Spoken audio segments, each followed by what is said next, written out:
Coon. No, I'm going to say. I'm going to give It's not going so well so far.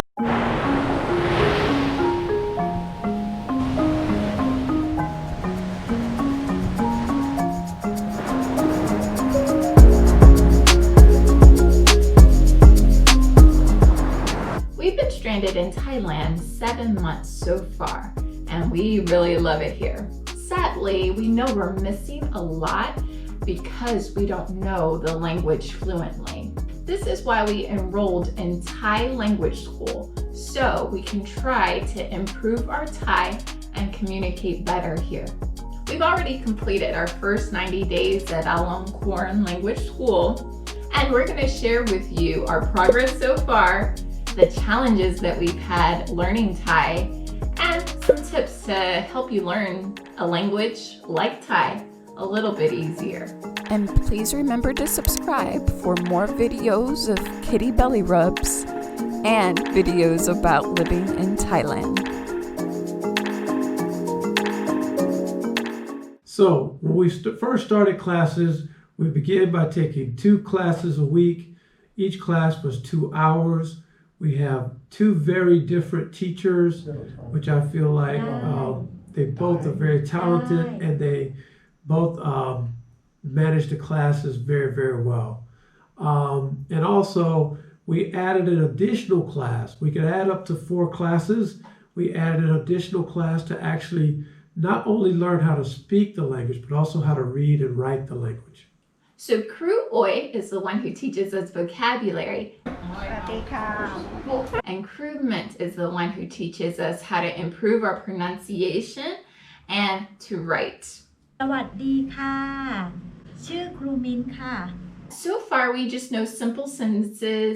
We can say things like Wani kun tamarai.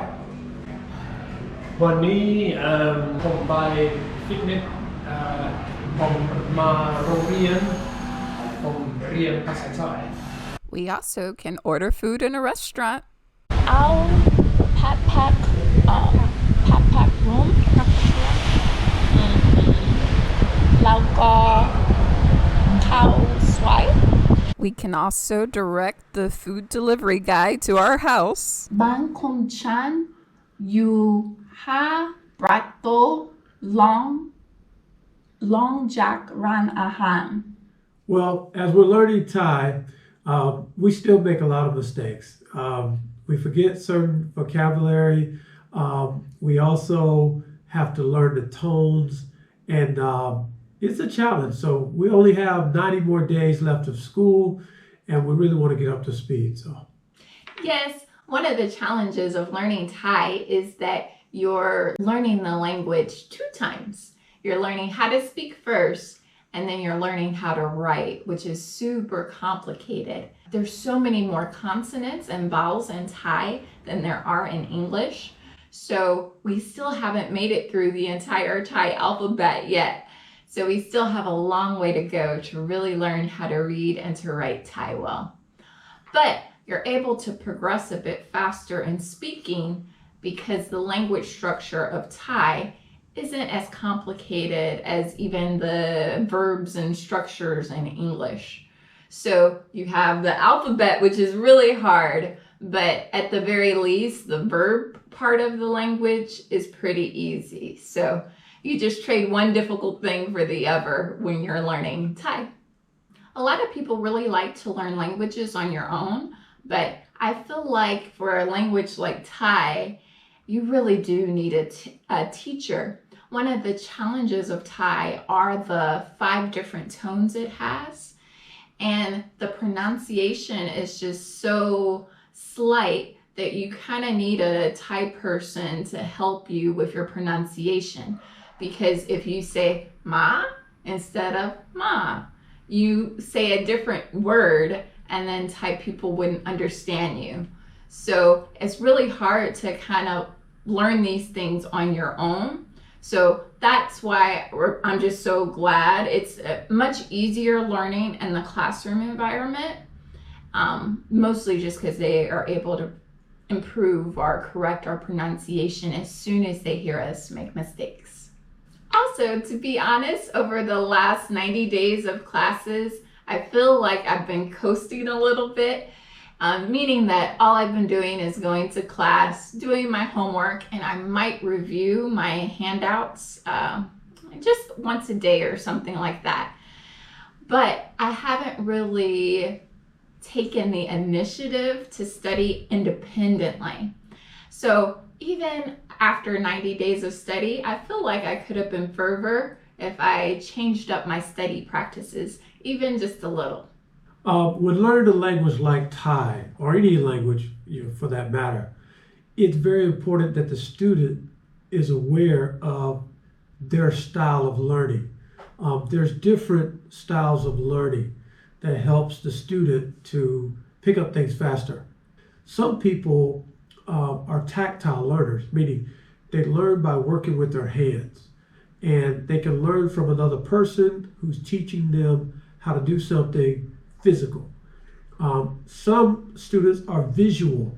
They learn by seeing things on a board, or they learn by seeing someone do something else.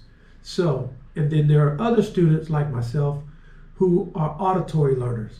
They can learn by listening to other people. And so what happens there is, whatever your strength is, you really want to lean on that when you learn a language. In the case of this language is based on tones. And so actually being able to hear certain sounds and different levels of sound is very important. When I tried to learn Chinese and I went to China, it was a huge fail because I learned a lot of words, but I didn't realize that Chinese also is a language that you have to speak a certain way. So I think that this language is not something you can just read and learn. It's something that you really have to experience.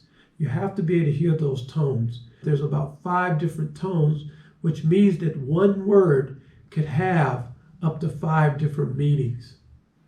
Yes, so a word like ma, ma middle tone would be to come.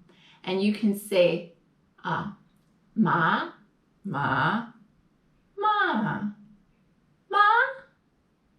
ma, and all 5 would have a different meaning. And that's the tricky part. Me even trying to pronounce that took all my brain power. It's super, super hard. But that's what we've been working on class, really understanding how to say ma or mai. Another issue has been learning so much vocabulary.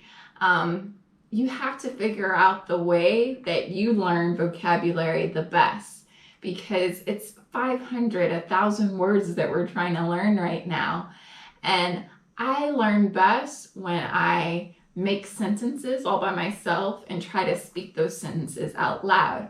Also, I got Anki flashcards over the last 7 days, and that's really helped me build my vocabulary as well. But what really didn't work for me is just trying to read my notes from class, and just no matter how many times I would read a list of words, it was not sticking up here. So I kind of felt like I didn't progress as far in the 90 days as I wanted to, because I had an ineffective method of learning. Just trying to read and review, not cutting it. I really needed to talk out loud more. I needed to make my own sentences, and I needed to review with those flashcards. And the flashcards are great because they're talking flashcards. So I'm actually listening to the word. So I'm working on my listening comprehension and vocabulary recall all at the same time. ฉันมีความสุข And with that, I do understand the way that I learn. I was once a teacher, and so I used to tutor students on how they learn best. For me, I learned totally different from Kendra. I respect the way that she learns, but I learned totally different. For me, I have to be in a really relaxed setting, not too quiet. I'm not a person that can study in a library, but I do well when I'm very relaxed in a setting that I feel happy and I feel comfortable. So I typically take my notes and I ride out to the beach, and I sit by and I listen to the waves, in the background, and I study at the beach. For me, that's very relaxing. I can take my time. I can go over the words. I can speak out loud to myself, and I'm sure to the Thai people, it looks like I'm talking to myself. But that's a setting that I can really relax and study. Also, another tool that's been helpful is listening to Thai podcasts. So I have both Thai Pod 101 and I have a news podcast that I listen to on the regular. And those are mostly helping with my listening comprehension. We both tried to watch Thai movies and Thai TV shows. And while those are super entertaining, I'm finding that having that visual stimulation kind of detracts from my listening comprehension level increasing. So switching to consuming the content in a podcast form has been very helpful because I can't cheat by looking at subtitles. I can't cheat by watching people's actions. It's just me listening to words. And that's more applicable to the real life anyway. When you're talking to somebody, they're not acting something out. They are just saying words. So I feel like by listening to the podcast, I'm day by day improving my listening capabilities as well. So when we get further along and we're in our 6 months, we've completed all of our courses, we want to update this channel again and bring this topic up, and you can see how far along we've come. All right. So you see where we are so far after 90 days. So we hope we're even triple, quadruple more improved by the time we reach the 6-month mark.